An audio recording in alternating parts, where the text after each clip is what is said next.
¿Cómo están? Bienvenidos. Aquí comienza Agenda Económica. Son las 8 de la mañana. Puntuales partimos esta revisión de día miércoles 6 de agosto. Gracias por estar con nosotros a esta hora de la mañana. Vamos a revisar juntos en 30 minutos lo más importante de este día en materia de negocios, en materia económica y financiera también, por supuesto, con los datos que hay que conocer para comenzar esta jornada. Vamos a ir de inmediato a los indicadores del día, lo más relevante es lo que vamos a revisar a continuación en materia local con los números para partir este día miércoles. Comenzando por la revisión de lo que ocurrió ayer en la Bolsa de Comercio de Santiago, donde hubo un retroceso de 0,18% para el indicador selectivo, el IPSA, en la bolsa local. 8.195 puntos, ese fue el registro al que llegó la bolsa en este indicador específico. En el índice general la caída fue similar, 0,16%, y las acciones que tuvieron mayores variaciones positivas fueron Lipigas con más de 2,7%, Enel Chile más de 2,6% y CSU 2,2%. Por otra parte, en las caídas fuertes, la de Enjoy llama la atención, 8,4% de retroceso, Entel cayó a 1,8% y Quiñenco 1,7% entre las tres acciones que perdieron más terreno el día de ayer. Por otro lado, atención con lo que vaya a pasar con el precio del dólar. Tuvo ayer un retroceso muy leve, llegó a los 965 pesos, pero hoy día podríamos ver ya la reacción después del anuncio que ha hecho el Banco Central sobre una recompra masiva de divisas. Le vamos a contar en qué consiste ese programa, pero los analistas estiman que esto podría presionar al alza fuertemente el tipo de cambio y acercarlo a la barrera de los 1.000 pesos. Ojo con lo que vaya a ocurrir entonces con el precio del dólar en el día de hoy. Y por otra parte, la UF para hoy tiene un valor de 39.148 pesos, 5 menos que el valor de la unidad de fomento ayer. Así con los indicadores locales, entonces pasamos a revisar los indicadores a nivel internacional, es lo que vamos a ver en pantalla para contarles sobre lo que ha ocurrido primero en Wall Street, en Estados Unidos. 0,49% de retroceso para la bolsa en su indicador del Standard & Poor's, mientras que en Europa, a esta hora por lo menos, las transacciones están en curso.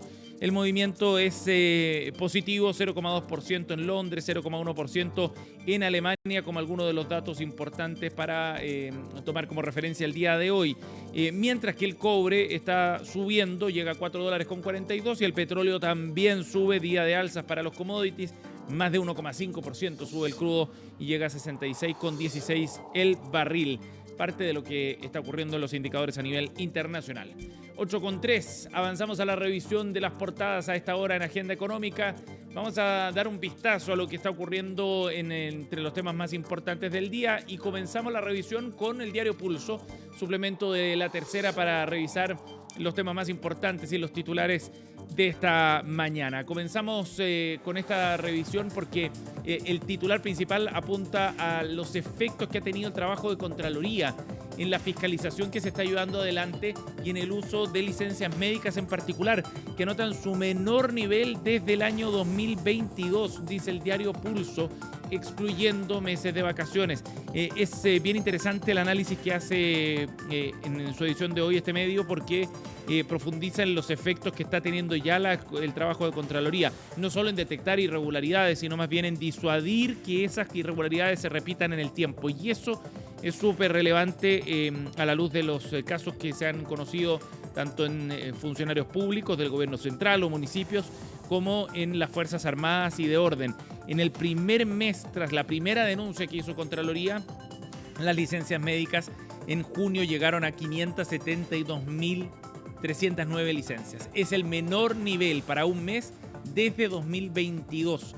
Es el análisis que hace el diario Pulso. Además del factor Contraloría, los expertos también atribuyen esto a lo que está ocurriendo con el mercado laboral, que está más estancado de lo que destaca así diario Pulso en su análisis para el día de hoy.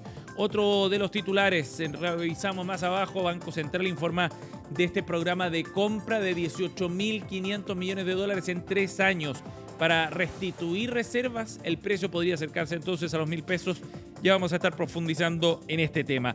Por otra parte, un poco más abajo también destaca la consultora mundial CRU, analiza suspensión del teniente y alerta por algunos efectos que puede tener. Ojo con esa dimensión que tiene que ver con el efecto en la industria del cobre en particular y que podría significar una disrupción a nivel global también producto de la suspensión de las faenas en El Teniente. Así lo enfoca Diario Pulso en su crónica de hoy.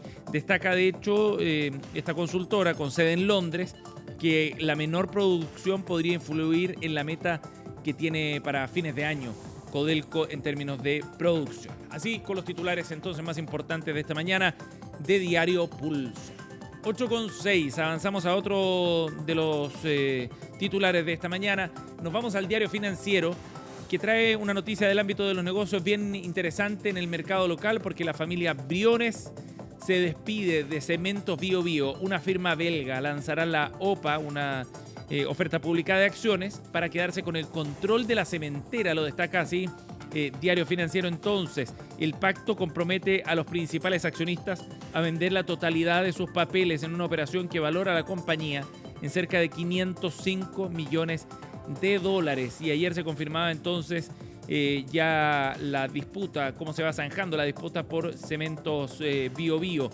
Recordemos que acá ha habido movimientos bien importantes a propósito del interés también del grupo peruano Yura por la cementera nacional. En medio de ese proceso entonces se ha informado respecto a lo que se ha suscrito como un acuerdo vinculante con Carmen Holding. Es la filial chilena de la Verga, de la empresa belga Carmeus Holding. Es lo que trae Diario Financiero entonces el día de hoy en su titular principal. Y nos vamos a otro de los temas. Aparece también destacado en materia de negocio precisamente la cuarta generación que se consolida en el holding. Diego Yarur asume como presidente de la matriz de Salcobrand, lo destaca así Diario Financiero. Y más abajo revisemos también otra de las aristas que ha dejado la tragedia ocurrida en El Teniente.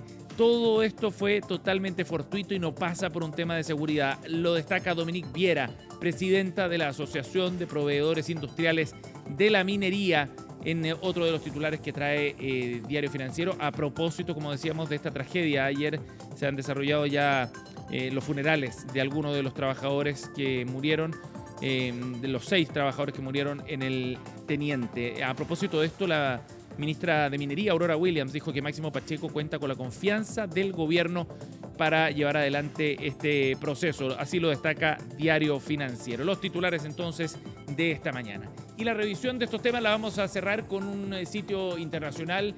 Nos vamos a ir a ver lo que trae la prensa española y en particular el diario Expansión, porque OpenAI, la empresa que está en boca de todos a propósito del desarrollo de ChatGPT, que lidera probablemente también algunos de los avances más importantes en materia de inteligencia artificial, bueno, podría hacer historia, porque está negociando una valoración récord de 500.000 millones de dólares para la compañía y se desata toda una locura. Este tema está en las portadas de los medios más importantes a nivel internacional. Recordemos que ya en marzo había cerrado la anterior ronda con un valor de 300.000 millones de dólares. Y ahora entonces se acerca a otros niveles. Esta startup está en negociaciones con inversiones para un potencial venta de acciones a nivel público con una valoración cercana a 500.000 millones de dólares. Aunque están en sus primeras fases de conversaciones, de todas maneras ya marca un cierto piso para el posicionamiento que esta empresa va a tener. Recordemos que Elon Musk ha estado interesado en entrar en la compañía también y en comprarla, pero esos procesos nunca llegaron a puerto. La semana pasada la startup ya había levantado inversión por más de 8.300 millones de dólares, las cifras son astronómicas en esto, en una operación vinculada a distintos fondos de inversión. Bueno, ahora entonces OpenAI podría ser la startup con mayor valoración a nivel global, por delante incluso de SpaceX, la compañía de servicios espaciales de Elon Musk. De esa manera entonces este hecho da cuenta a las claras de cómo OpenAI no solo está liderando esta área, sino que además también de los potenciales económicos y de negocio que tiene esta tecnología, la inteligencia artificial, que está generando disrupciones enormes en distintas industrias a nivel global. Así con los titulares entonces revisamos los temas más importantes del día. 8:10. Y nos vamos ahora a profundizar en algunos de los asuntos importantes a nivel global. Donald Trump sigue generando disrupciones desde el punto de vista arancelario y esta vez se tiene que ver directamente con la Unión Europea y con la India. Con esas dos contrapartes ha puesto el énfasis Donald Trump nuevamente en las últimas semanas. ¿Cómo? Se preguntarán ustedes si el viernes pasado Donald Trump ya había dado luz verde a un nuevo estatus arancelario con distintas partes del mundo. Bueno, Donald Trump es una caja de sorpresas regularmente y en materia económica, sobre todo a propósito de los anuncios que ha hecho este martes en una entrevista con CNBC en Estados Unidos, donde amenazaba con nuevos aranceles todavía más altos a la Unión Europea, de hasta 35%, si es que no concretaban una inversión en Estados Unidos por montos cercanos a los 600.000 millones de dólares. Recordemos que ese fue un punto de acuerdo entre los Estados Unidos y la Unión Europea, pero se entendía que había espacio de negociaciones todavía abiertos entre ambas partes. Pues bien, el presidente republicano mete presión nuevamente y plantea que si no se concretan esas inversiones de parte de empresas europeas, bueno, se tomarán represalias, llevando al 35% los aranceles para el bloque del viejo continente. El presidente republicano deja abierta además la posibilidad de que en ciertas áreas específicas que son sensibles para la industria norteamericana podrían tomar represalias todavía más fuertes. Por ejemplo, en el ámbito farmacéutico, dijo que el compromiso hacia adelante para el desarrollo de nuevas inversiones está sujeto a la posibilidad de plantear aranceles de hasta 250% para las farmacéuticas hacia el futuro. Todo esto evidentemente que genera ruido, ya no es quizás tan sorpresivo el efecto en los mercados a propósito de las amenazas que lleva haciendo hace mucho tiempo en esta materia el presidente de Estados Unidos, pero sigue generando claramente un escenario abierto y donde todavía pueden haber cambios. Lo que queda establecido con este tipo de amenaza de Donald Trump es que nunca se puede dar por completamente cerrado un proceso de negociación con la Casa Blanca. Mientras tanto, sigue el gallito también con la India. Es el otro país donde se ha puesto el foco, fundamentalmente porque Donald Trump ha reiterado que aumentará drásticamente y en las próximas 24 horas los aranceles a la economía asiática si es que Nueva Delhi sigue comprando gas y petróleo ruso. Otra advertencia más que está sobre la mesa y dijo que podría incrementar esas tarifas sustantivamente si es que mantienen esos vínculos con Moscú. Es lo que ha advertido Donald Trump, generando nuevamente ruido en los mercados a propósito de este camino abierto todavía para seguir subiendo más los aranceles en el comercio internacional norteamericano. 8:13 y nos vamos a ir a otro asunto para revisar también noticias locales. Ya le contábamos en esta revisión que hicimos de los titulares de cómo el Banco Central había hecho un anuncio bien importante del inicio de un programa de acumulación de reservas internacionales.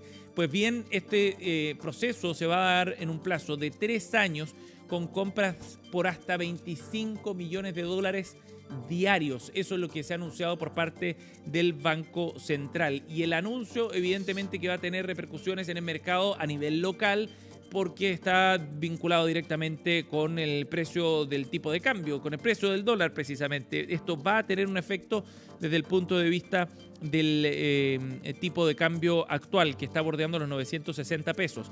Y los analistas ya ven la posibilidad de que pueda llegar a acercarse a los 1.000 pesos nuevamente el precio del dólar a nivel local. El objetivo, ha dicho el Banco Central en este comunicado, es cambiar la composición de las fuentes de liquidez internacional que tiene el banco, aumentando así la proporción de reservas propias. El programa entonces contempla compras diarias que acumularían hasta 3.000 millones por semestre. Es decir, se espera acumular reservas por 18.500 millones de dólares durante los 3 años de vigencia de este programa de compra o de recompra de dólares. De esa forma, entonces, el banco debería incrementar sus reservas, pero ha asegurado el banco que también va a tomar una serie de medidas que buscan mitigar los efectos sobre la liquidez en pesos en el mercado chileno en línea con la orientación de la política monetaria. Como ya les contábamos, en todo caso, en el mercado empiezan a proyectar que esto va a tener un impacto y hoy día seguramente lo vamos a ver cuando comiencen ya las operaciones en el mercado local. Bien, nos vamos a otro tema, 8:15, para hablar sobre lo que ha ocurrido en el mercado eléctrico y las reacciones que se han generado tras la formulación de cargos abierta por la Superintendencia de Electricidad y Combustibles en contra de 8 empresas transmisoras y generadoras y también en contra del directorio del coordinador eléctrico a propósito del apagón que ocurrió en febrero pasado.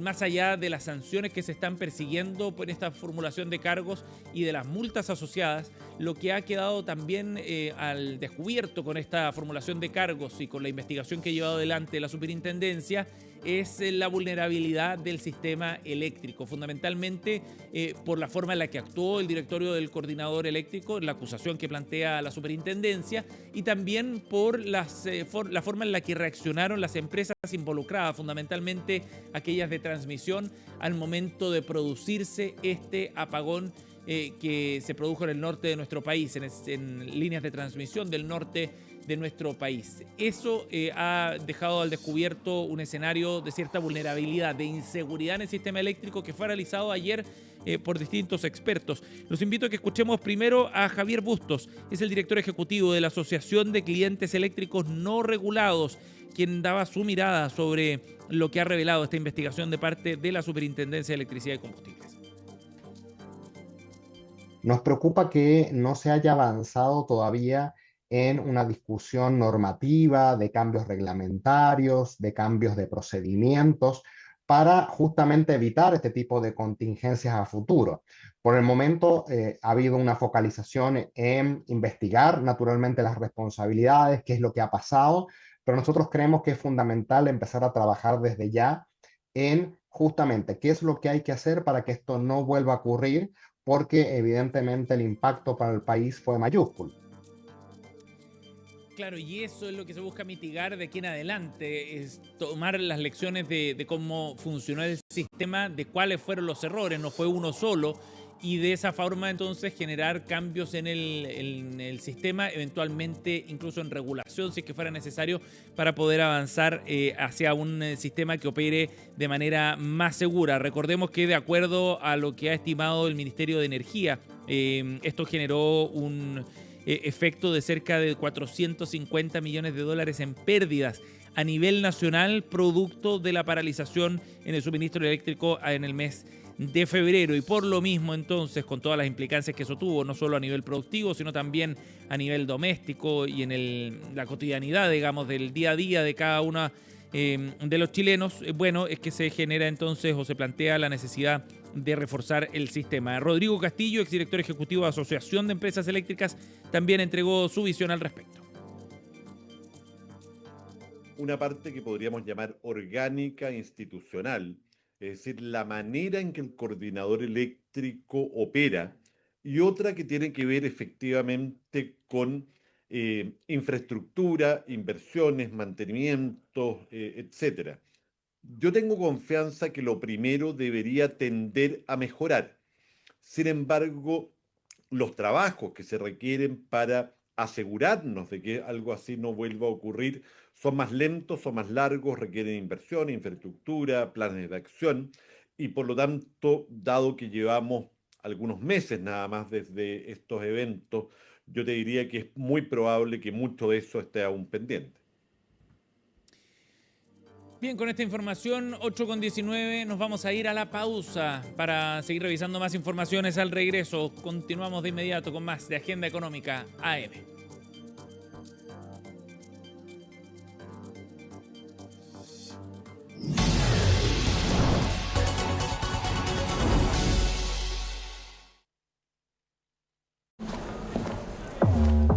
Es genial ver cómo el dinero trabaja de tantas formas con XTB. Porque XTB ofrece muchas oportunidades de inversión. ¡Hey! Incluso para tus ahorros, tú decides qué hacer. También puedes negociar activamente con diferentes instrumentos financieros. Todo en la aplicación de XTB. Ahora el dinero trabaja por Zlatan. Y no es Zlatan por el dinero. Alarma.cl es una solución de seguridad diseñada para ayudar y proteger a toda tu familia. Pero Emilio, otra vez vendiendo alarmas. Si se sabe que son todas iguales. Actualízate, vos, Panchito. Con este sistema vas a poder crear una alarma personal en tu celular que te permite supervisar, cuidar a tu familia, a tus hijos e incluso tus mascotas. Ante un robo o intrusión, disuade a los delincuentes y da aviso a carabineros. Ahora entiendo todo. Alarma.cl, vos, compadre. Alarma.cl. Te pillé. Envíos gratis en miles de productos con Mercado Libre. Compras hoy y recibes mañana. El envío más rápido de Chile.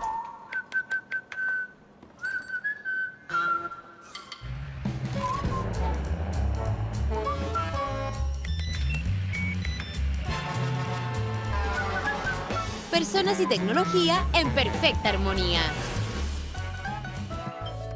Mercado Libre.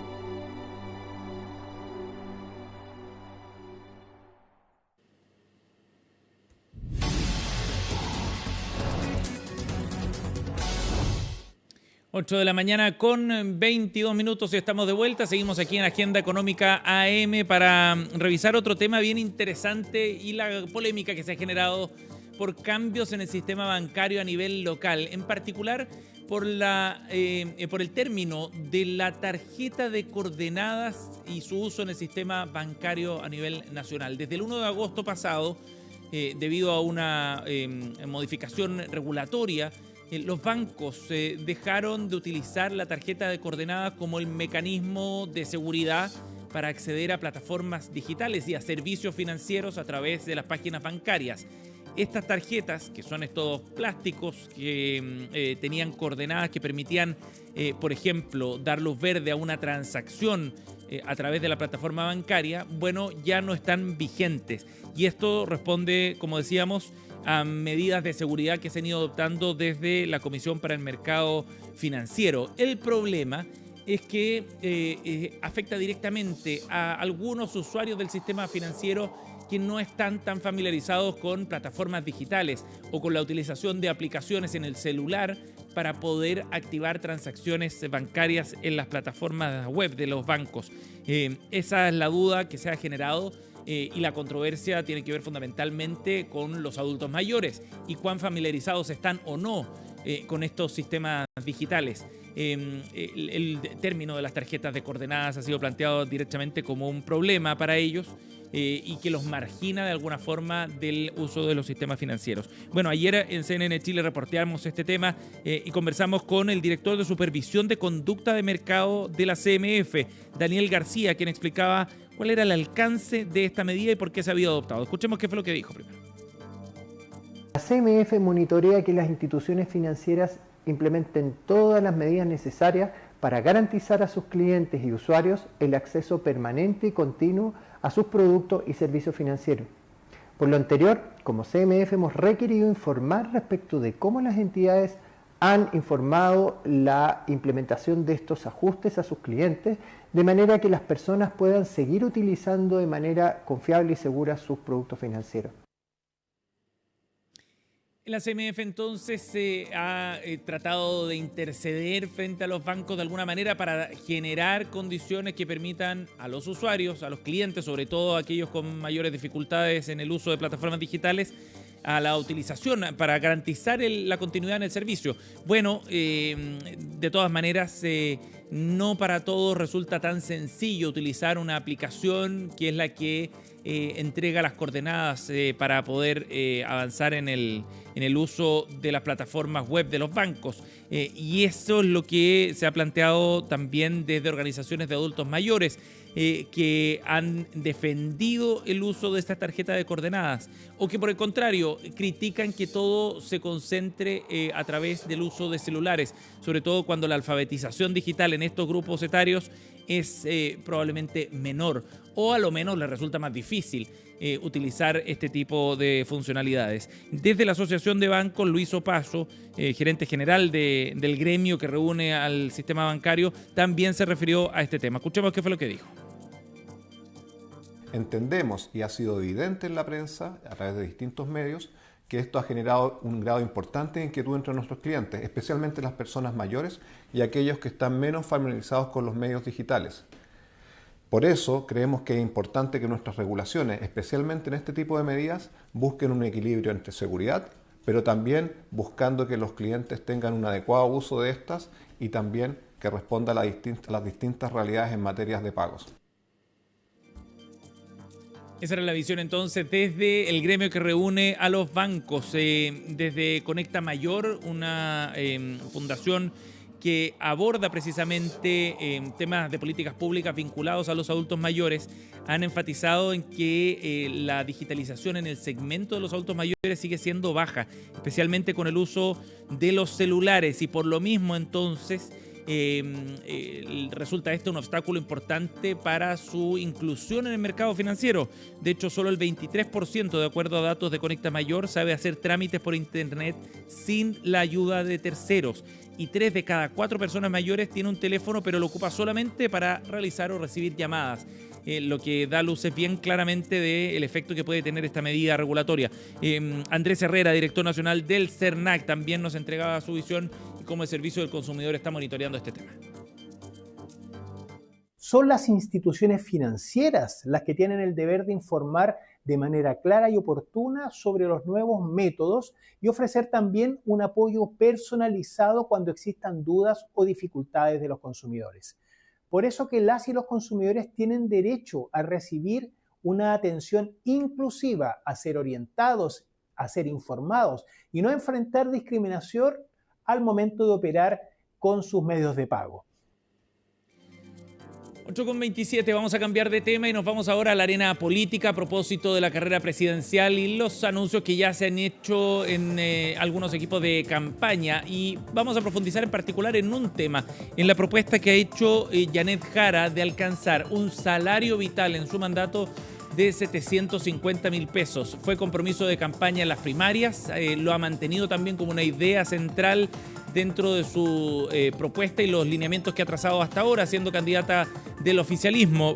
Pero de todas maneras el debate ha sido bien profundo por los efectos que un salario vital de 750.000 pesos podría tener. Desde su comando han hecho una serie de aclaraciones para especificar que esa idea no significa igualar el salario mínimo a 750.000 pesos, que era lo que se entendía originalmente. Y en ese sentido, ayer Luis Eduardo Escobar, integrante del equipo económico de Janet Jara, profundizó en un punto que él mismo había planteado en una entrevista en el diario La Tercera, sobre las dificultades de llegar a esos niveles de salario mínimo de 750.000 pesos por los efectos que puede tener precisamente. Escuchemos qué fue lo que dijo el integrante del equipo económico de la candidata oficialista. Uno de los elementos centrales de la calidad de vida de las personas es desde luego el salario, poder llegar a fin de mes. Y la cuenta que habían sacado es que 750 sería una cifra razonable. Vamos a ver si acaso eso es posible dentro del crecimiento económico que esperamos poder reimpulsar la economía, y por otro lado, si acaso eso también es posible desde el punto de vista de los acuerdos políticos que es necesario llegar, porque estas cosas no se deciden en un escritorio, se deciden conversando. Bueno, el mismo Escobar, Osvaldo Rosales, también aquí en CNN Chile, han aclarado que la idea del salario vital es más amplia que solamente el salario mínimo. El salario vital incorporaría otro tipo de subsidios que se van sumando al salario mínimo para llegar a esos niveles de ingreso que requiere una familia para, como ha dicho Janet Jara, vivir con dignidad. Ese es el concepto y la idea. Por lo mismo, toman distancia entonces de la posibilidad de que el salario mínimo llegue a los 750.000 pesos por los efectos que puede tener en el mercado laboral y desde el punto de vista económico también para las pequeñas y medianas empresas. Ayer, Susana Jiménez, presidenta de la CPC, también se refirió a este tema y entregaba su visión sobre una medida de esta naturaleza y los impactos que puede tener. salario mínimo, cuando se confunde con el vital y se pretende subirlo a cifras que consideran un aumento importante, redundan en lo que ya hemos visto: mayor desempleo, menos oportunidades de trabajo, sobre todo para los grupos más vulnerables y personas con menos capacitación. Por lo tanto, creo que es importante sincerar esa discusión y ver los impactos en base a la evidencia y a la experiencia que ya hemos tenido.